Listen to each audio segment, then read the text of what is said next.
Hi everyone, can someone confirm that I'm audible?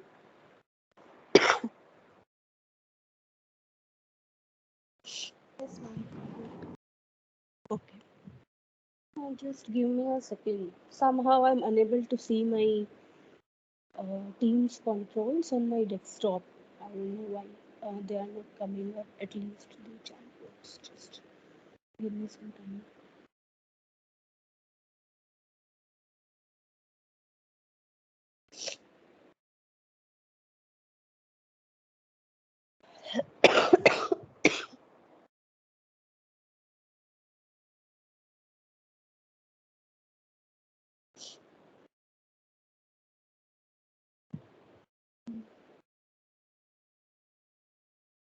Okay, all right.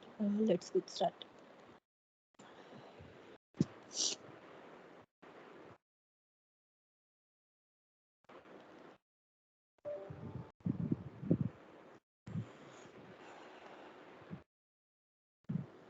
Okay.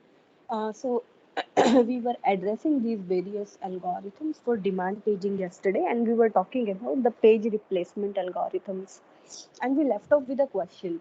And the question was, if you are given you're given a reference string. So let's say reference string is something like this. A reference string is nothing but it tells you whenever addresses are being generated by a process, what is the number of pages it is demanding. So in this case, it's demanding like seventh page, then zeroth page, then first page. And then the idea is that page might or might not be in the main memory. If it is not there in the main memory, there will be a page fault and you'll bring it to the main memory and update your page table. So assume that this process here, it is allocated 3 frames in the main memory. So at a time, this process can have 3 pages sitting in the main memory. And we were thinking, we saw that first in, first out was not a very good approach. We have looked at that yesterday. Now the question is, what is a good approach? So let's see that. So assume that the first page which the process requires is 7, and then we know that by now none of the processes page it is loaded in your main memory.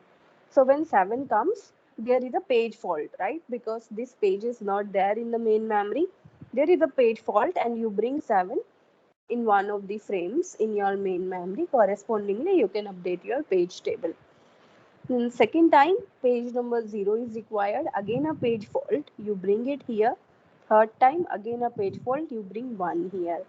Now, the question is, now the process, sorry, requires this page number 2. Now you need to replace one of these pages. So which page should it be? So forget about any algorithm as of now. You tell me, if you were to evacuate one of these pages, 7, 0 or 1, which one would you remove? So try to unmute yourself and speak because I'm unable to see my chat window.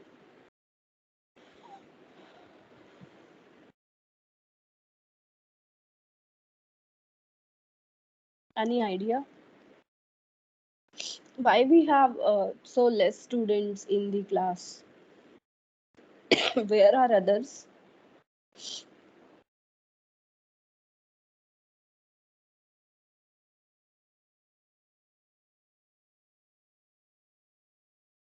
Any idea which of these pages will you remove? You should be able to tell this.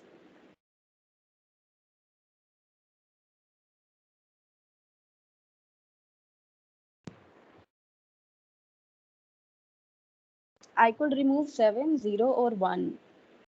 So which one would you remove? See, so what you want is when you remove a particular page from here, so what you will try is you will try that in future the probability of your page fault becomes as less as possible. So as we have seen in the first in first out case yesterday, there was this page number 2. So if you remove this page number 2, it was again being referenced very near in the future. So if you, I'm very sorry, very sorry. If you remove that page number 2, right?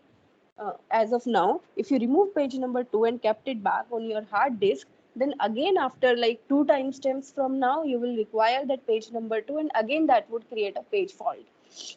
So optimally, you would want to remove such a page from here which is not very near in the reference string from now. As an example, see, for 2, if you decide to remove 0, page number 0, what will happen? You will remove page number 0 and you'll keep page number 2 here. But then again, your very next reference is 0. So you'll have to bring 0 back. So it will be 2 page faults, right? So you wouldn't want to do that. So it shouldn't be a 0 because 0 is required again and again. Okay, then can it be, now we have two options left, 1 or 7. So can you tell me which one it should be? Should it be 1 or 7?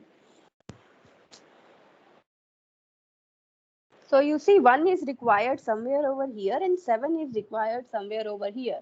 So if you remove 1, right, at this point you'll have to bring it back.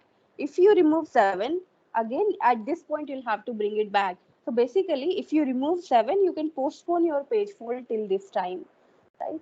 So therefore, when 2 comes, we'll actually remove 7 and keep 2 here. So this is an optimal strategy which one can use. You can actually prove that it is an optimal strategy. There can be no better strategy than this. And this particular strategy, it is called farthest in the future. So you remove that particular page which is farthest away in the future. Okay.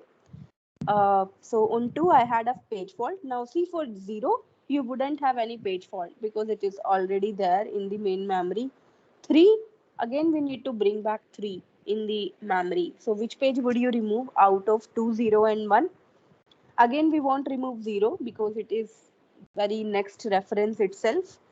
2 is again somewhere over here, right? So 1 is the one which is farthest in the future. So for 3 there is a page fault, and you remove 1 and keep it here. Next comes 0. Again 0 is there, so no page fault. Next comes 4. Again you have to decide which one should you remove. So which one shall we remove? So 2 is here, 3 is here, right? 0 is now the farthest in the future. So you remove 0 and you keep a 4 in place of 0. So we had a page fault here. Next you need a 2. It is already there, so no page fault. Next is a 3. Already there, no page fault. Again you see a 0. Now again there is a page fault. Which one should you remove? 3 is the very next entry here. 2 is the next entry. So you won't remove 3 and 2. Look at 4. 4 is not at all required after this point in time. So it's the best policy to remove 4 here. So you remove 4 and you place a 0 here. Okay. There was a page fault here. Next you required 3, it is already there, so no page fault. Next you require 2, already there, no page fault. Next you require 1, it is not there. Again you have to remove 1 page. It cannot be 2 or 0 because they are right next in your series. So you remove 3 and put a 1 here at place of 3. So a page fault here. Next 2 already there, we don't remove it. 0 already there, we don't remove it. 1 already there, no page fault. And then you have a 7, right? Again for 7 I need to remove something. Which one should it be? Not 0 and 1, right? It should be 2. So you remove 2, you keep 7 here. So a page fault here, again no page fault here and no page fault here. So you can actually notice that the number of page faults in this example is 1, 2, 3, 4, 5, 6, 7, 8, 9. Right? So there are 9 page faults. So we are going to look at some more page replacement algorithms soon. So what you can do is you can always do this experiment. You can solve the questions on your own and you can realize that this particular policy farthest in the future, it will give you the least number of page faults. So you can again solve this problem with the help of first in first out replacement policy. And what you will see is that the number of page faults will be either 9 or more than 9. It can't be less. Okay. What is the problem with this approach? If it is optimal, right? It is the best possible approach out there, but we cannot use it. Can someone tell me why can't we use it? I'll wait for your answer.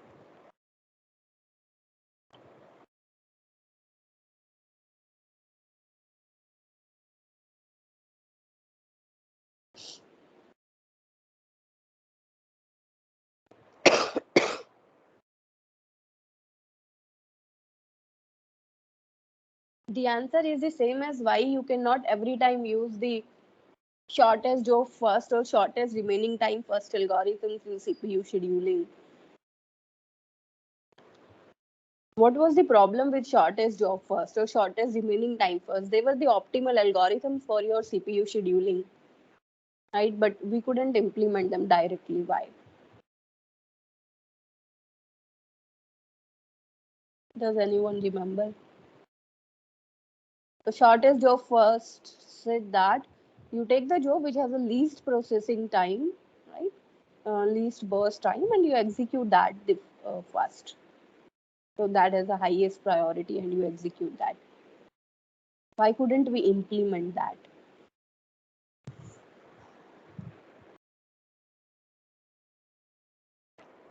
You didn't know beforehand, right? How much time a process will take to execute. So look at any other scheduling policy. First come, first serve is straightforward. So whichever process comes in your ready queue, the first you execute it. So there was no problem with that. But if it is shortest job first, you need to know the processing time of all your jobs beforehand, which you do not know. If the process has is doing some dynamic memory allocation based on certain parameters and based on the user input, there is no way you can predict how much time this process is going to take to execute. So you couldn't do that. The same thing is here. So you need to know all this reference string in advance. You should know what pages your process will be requesting in future, and we do not have that information. So look at the case of first in, first out. It doesn't suffer from such a problem. So in reality, when you will look at this reference string coming, you won't see the string all at once. So you'll see only 7 first. So 7 means this process, it has requested for page number 7. Right? You do not know what it is going to request next. So it might request a 0 next and then a 1 next, but you don't know in advance. So that's the reason you cannot use this policy. You could still use first in, first out, because anyhow you know what has come before. So now if you see a 2, you have to see in the past which page was requested first. So based on that you can decide that, okay, well, I'm going to remove 7. But in this case you need to know the future, which you do not know. So the idea is again becomes how to predict the future, right? Although this policy, it is the optimal one, it's not practical to implement it. So one of the ideas is, how do you predict it the use of another policy, which is called least recently used. So least recently used means that you look in the past, which was the page which was least recently used. So let's say in the past this was the case, right? So you can see that 2 is the least recently used there. Let's have this page number 3 also. So you can look in the past and you could realize that 2 is the one which is the least recently used. Now again based on a 90-10 rule, right? So a process, it again and again requires the same pages. So 90% of the pages, they are only required 10% of the time, right? And most of the pages, and a few number of pages which are 10%, they are required 90% of the time. So the idea here is, if 2, it was not required that frequently in the past, there is a great chance that it will not be required that frequently in the future also, right? So you look at the past, you look at, yes, 2 was the one page which was least recently used. So now if you have to take a decision which page to remove, you remove the page number 2, whichever is the least recently used.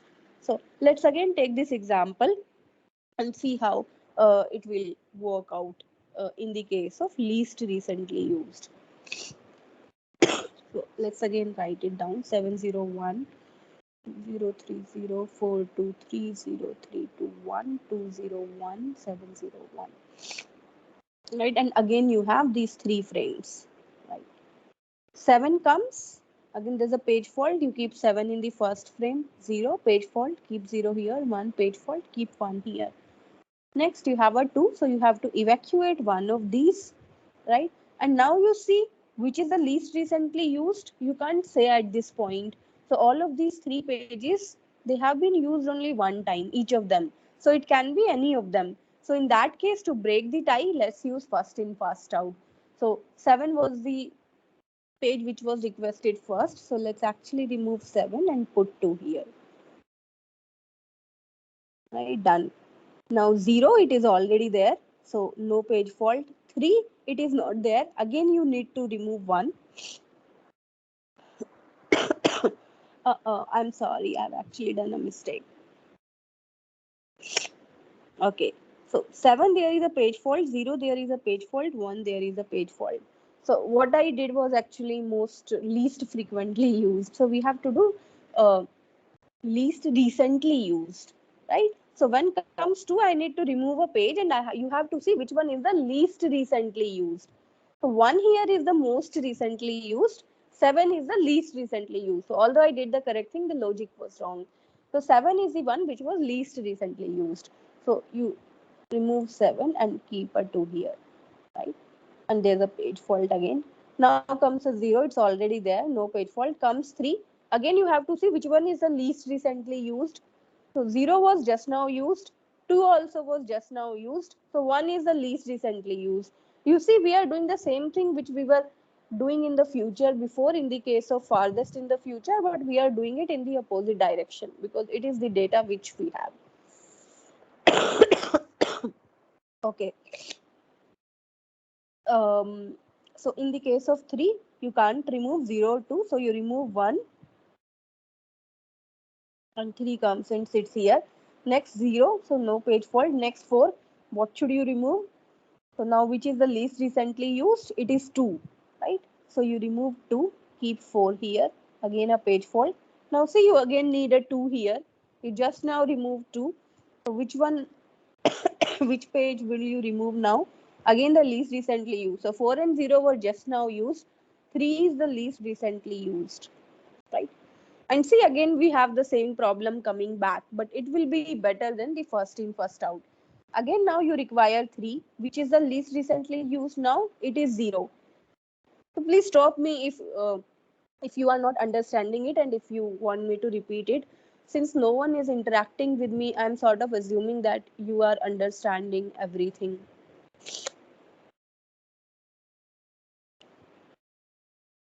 Okay, where were we? 403, 402. Okay, we need a 3 now. So you can't remove a 2 or 4. You actually remove a 0 and you keep a 3 there. And now you need a 0. So again, which one will you remove? Now the least recently used is 4, right? So it becomes 0, 3, 2. 3 already there, 2 already there. Now you require 1. Least recently used now is 0, right?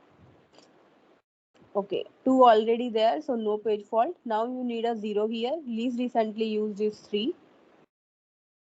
So on and so forth, you can continue, right? So finish this example on your own. Okay. So least recently used is the algorithm which is used in your systems today for swapping and page replacement. Now, the next question is how will you implement it?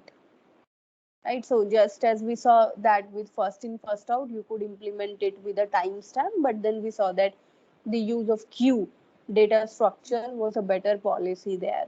So how do you implement this algorithm in your computer? So the first way is definitely to use a timestamp, right? So with every page, you can associate a timestamp, just like you were doing in, first out. But how do you change those timestamps is going to be different. So in, first out, what we did, whenever you brought a page from your hard disk to main memory, you updated the timestamp of that particular page. After that point in time, even if that page was referred, you do not change its timestamp because what you wanted is the time at which that page was brought in the memory. In this case, since we are looking at what was the latest time at which a page was used. So let's say 7 is used here, 7 is again used here, and then you have to do a page replacement here. So in first out, you would have removed a 7 because it is the oldest page in your reference string. But in this particular case, 7 was just now used, so you won't remove it. So in the case of least recently used, you have to keep a track of what was the latest time when a page was referred. So how will you update the timestamp? So let's say 7 came the first time, right? So you could associate a timestamp of let's say 1 with 7. Then came 0. So you could associate a timestamp of 2. So all of these timestamps in reality, they would be strings, right? They would be in some nanoseconds or milliseconds. What I'm doing here is just for an example. With 1, it could be a timestamp of 3. Now you have this new page 2 coming up and you have to decide which was the least recently used. Again, what you have to do, look at all the pages and look at the one which has the least value of the timestamp. So 7 here has the least value of the timestamp, so you'll actually remove 7 here, right? And then 7 is removed, right? So the valid bit for 7 will become 0 because it is no longer present in your main memory. And now 2 will come in the main memory and maybe you could give it a timestamp of 4. Now, next time you access 0, so now you will change the timestamp associated with 0, right? And you will make the timestamp associated with 0 to be 5 because 5 is the latest time at which it is referenced. You will make the timestamp associated with page number 0 to be 5. Next, you require a 3. So which one should you remove? Again the one which is present in your main memory and have the least timestamp. So that is currently the page number 1. So on and so forth, you could implement this policy. But again, there is all this complexity involved in updating timestamps every now and then. You see, whenever you bring a, not just whenever you bring a page from your hard disk to the main memory, even if you need to access a page at a given time. So whenever you access a page, you have to change the timestamp. In first out, you were only changing the timestamp when you brought a page from hard disk to main memory. Here, you are changing the timestamp at every single access. So that makes it more complicated. Another idea to implement it is with the use of a stack. So just how we did first in, first out with the help of a queue. So how can we use a stack here? So whenever there is a page, so let's say 7 comes, you can put 7 in a stack, right? Then comes 0, put 0 on the stack, then comes 1, 1 comes on the stack. So you see what is the topmost page on the stack? The one which was used most recently,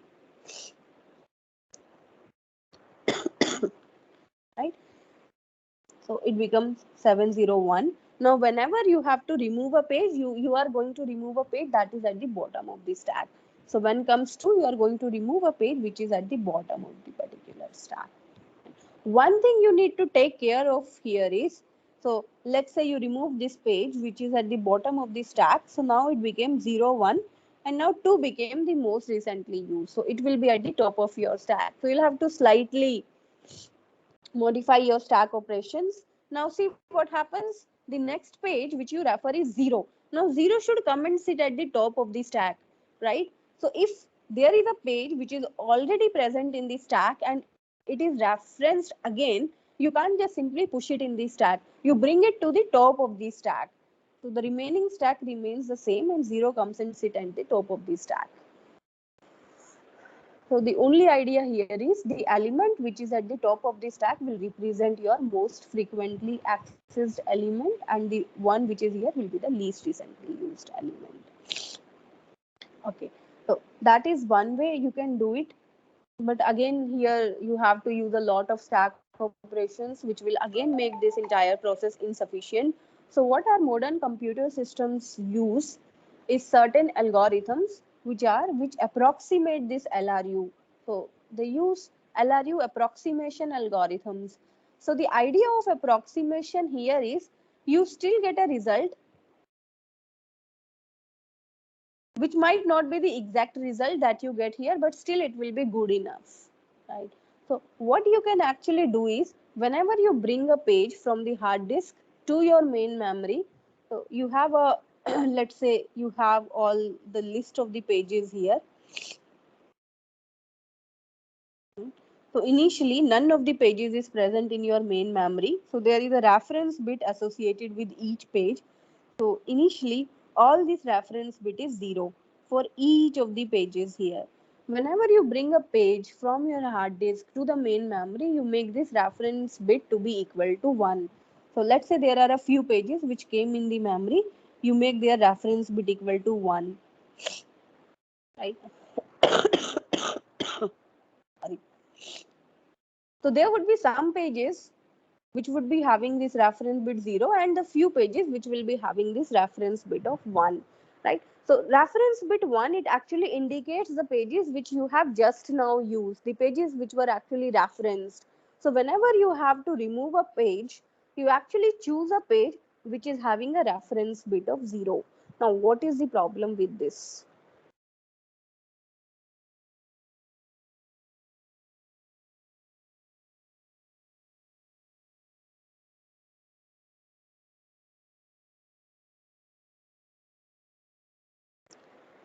See, so the idea is there are certain pages which are present in your main memory, right? Any particular page which was there in your reference string that has a corresponding reference bit of 1, right? So any page which is currently present in your frame, all of those has a reference bit of 1.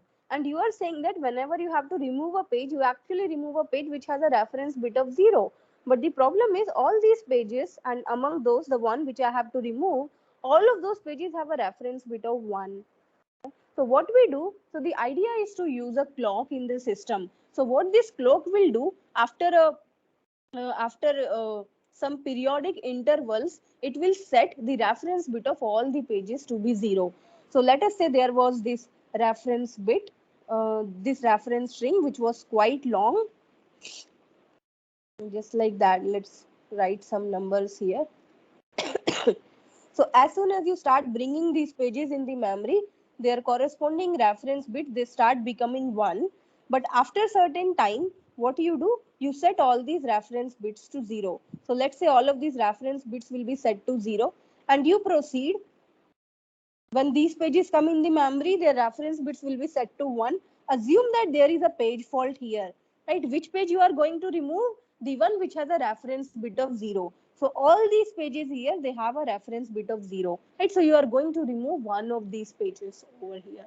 So although it does not exactly define which page you are going to remove, it doesn't give you the exact page, but it gives you a set of pages which were not recently used and you could remove one of the pages from that. So this is the intuition, this is the idea of how you can do that. So there are a lot of LRU approximation algorithm. There is one which is called the second chance algorithm. I'm not going to discuss that as of now. So the point is that people are still developing these algorithms and research papers are still coming. So most of our system, they use one or the other approximation of least recently used algorithm. Okay. So these are some algorithms which are used for page replacement. Now we are mostly done with this concept of demand paging. There are two more things which we should discuss before we put it to an end. So what do you think? Let's say there is a reference string given to you, and assume that initially I give you 3 frames in the memory. So this process has 3 frames in the memory, and then you can use any of the page replacement algorithms and you can compute the number of page faults. Right? So it can be first in, first out, or least recently used, or even an approximation of least recently used. Now, assume that you again have the same reference string, but this time I give this process 4 frames in the main memory. What do you think will happen to the number of page faults?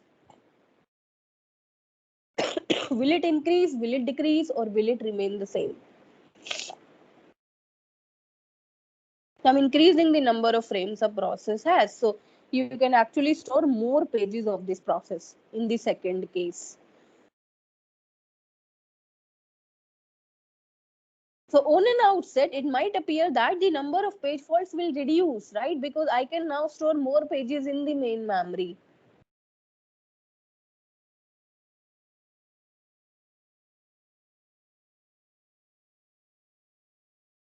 So it appears like it should reduce, but that doesn't happen every time. And especially with the first in, first out algorithm. So first in, first out algorithm, it suffers from this drawback that if you, the common behavior is if you increase the number of frames, you should have lesser number of page faults or at least the equal number of page faults. But first in, first out has this anomaly. Sometimes for a given reference string, as you increase the number of frames for a given process, your number of page faults they might actually increase, and that particular anomaly it is called the Ballard's anomaly. So probably Ballard is the name of the scientist who uh, came up with this observation. Now again, I'll leave it to you to think about how is that even possible. So can you come up with an example of a reference string for which when you increase the number of frames in the memory, your number of page faults actually increase? So again, it won't be there for each and every reference string. There will be some reference strings for which you will see such a phenomenon. To give you an example of such a reference string, let me see. So look at this reference string. Assume that you have this reference string 320, 324. So you can work it out during after the class 232104. Let's say this is your reference string, and if you use just 2 frames in the memory and you apply a first in first out page replacement here, you will actually see 17 page faults. And now you use 3 frames instead of 2, the number of page fault reduces, it will become 14. And further, if you increase the number of frames, let's say you make them 4, it actually becomes 15. So your number of page fault it actually increases by 1, right? So what generally happens is in your first in first out algorithm, let's say this is your number of frames on the x-axis, and let's say here you have the number of page faults. So you might get a curve like this. So for less number of frames, you'll be having more page faults. It might be reducing, then it might remain the same. And at some point, it can actually increase in between, right? So this increase is the point where we say that we see the Ballard's anomaly. You increase the number of frames and your page faults also increase instead of decreasing. The same problem doesn't happen with least recently used. Think about why. Okay. One more thing which I wanted to discuss is, let us say, what will happen when, so see, our objective is to, in operating system, is to execute as many jobs as possible, right? So what will happen as you decrease the number of frames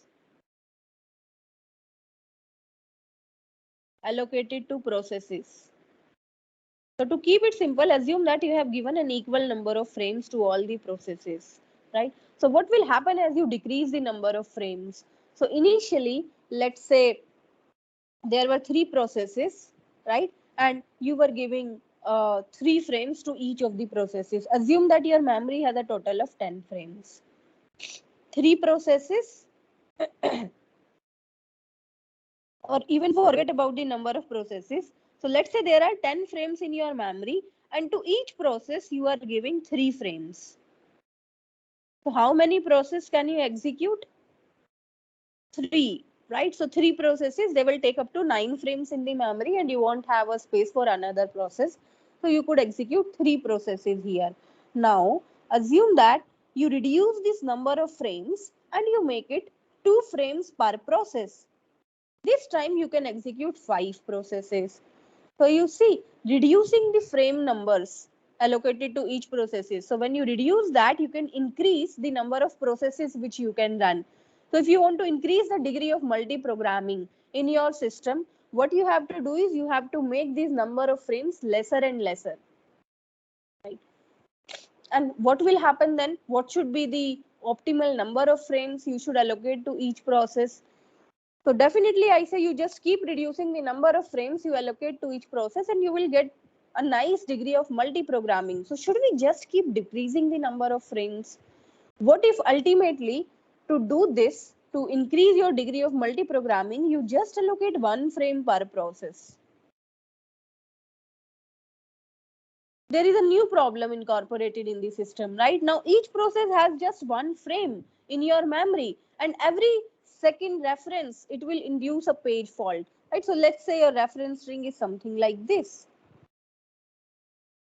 Right? There is only one frame you have allocated to this process to increase your degree of multi-programming as much as possible. So the problem here is every reference it will invoke a page fault, which will slow down your system. So we have discussed that whenever there is a page fault, you need to do context switch and you need to load the required page from the hard disk. So that makes it even slower.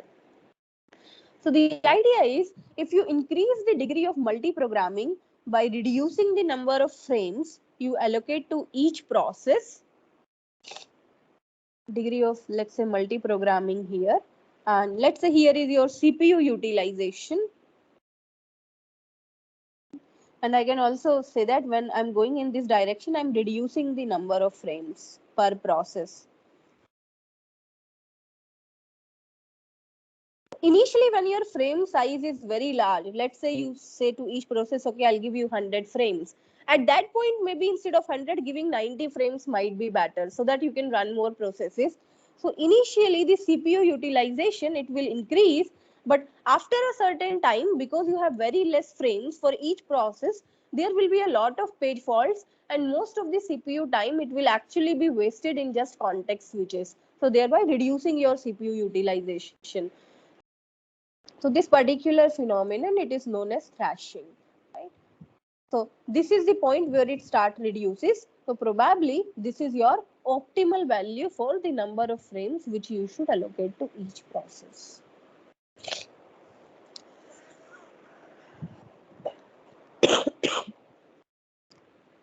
Okay, so I'll stop here. So during the today's lecture and yesterday's lecture, we discussed this concept of demand paging. If you have any queries, let me know.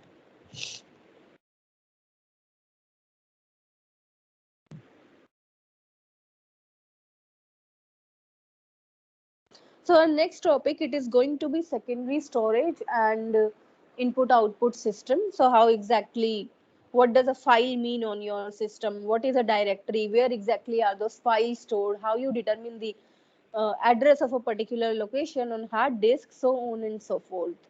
In order to understand that, we should realize what is the difference between your main memory and a hard disk. So definitely we know that main memory is your volatile memory. Once you switch off your system, all the contents there are lost. On the other hand, your secondary memory, it keeps the content intact. But another major difference between both of these is how do you access the data. So if you remember the main memory, it's also called the random access memory. Why it is random access? So if I give you the address of a particular location in your main memory, you can go to that location directly. You don't have to search from the beginning till the end. So that's why it's called a random access memory. How exactly is that random access possible? So for that, you should have a bit of knowledge of computer architecture and see how your main memory is organized, how are the latches and how do latches and multiplexers work. In the case of hard disk, you cannot do so. It's not random access memory. So in the upcoming lectures, we are going to discuss about how do you exactly fetch out a piece of data from your hard disk, how do you put it back, what kind of, so there are certain algorithms which you need to access your hard disk as quickly as possible, so on and so forth. So in order to understand that, you should have a knowledge of how main memory is organized and how hard disk is organized, and you should be able to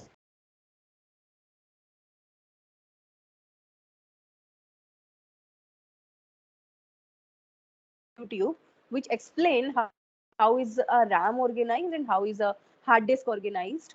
The point is, I could have also taught you this in the class, but the videos are really nice with a lot of animations, which probably I can't do in a lecture. So I'll send out both of these videos to you. So we still have like 15 minutes. I'm sending these videos to you. Watch these videos. And once you are done watching these videos, type a +1 in the chat window. So these two videos, they'll actually work as a transition for us from our current chapter to the next chapter, which is about hard disk, secondary storage, and input output systems. So since my chat box is not working, I'll send an email to all of you with the links to both the videos. Watch that. After done watching, type a +1 on the chat window. Okay.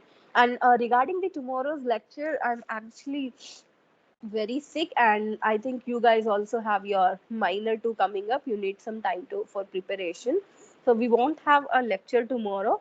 I'll see you all in person during our next class, which will be on Monday. Okay, so just give me 2 minutes. I'll send out an email to all of you.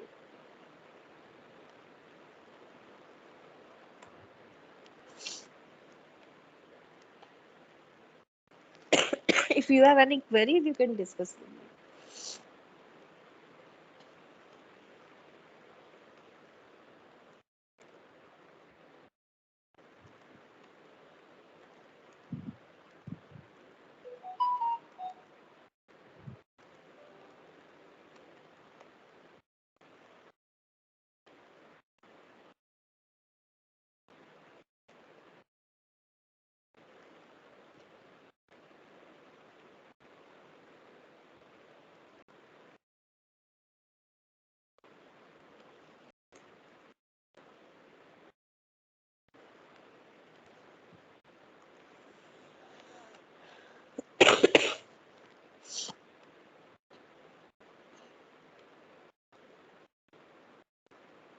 Okay, so I have sent the videos to all of you. With this, I'll stop. Uh, so ensure that you watch them during the next 10 or 20 minutes and type a +1 in the chat window so that I know that you have watched them. Okay, with this, I will leave. So you can also leave. I think you can access the chat box without being there in the meeting. Um, so with this, I'm done. If you have any queries, you can stay back and discuss with me. Otherwise, you can leave.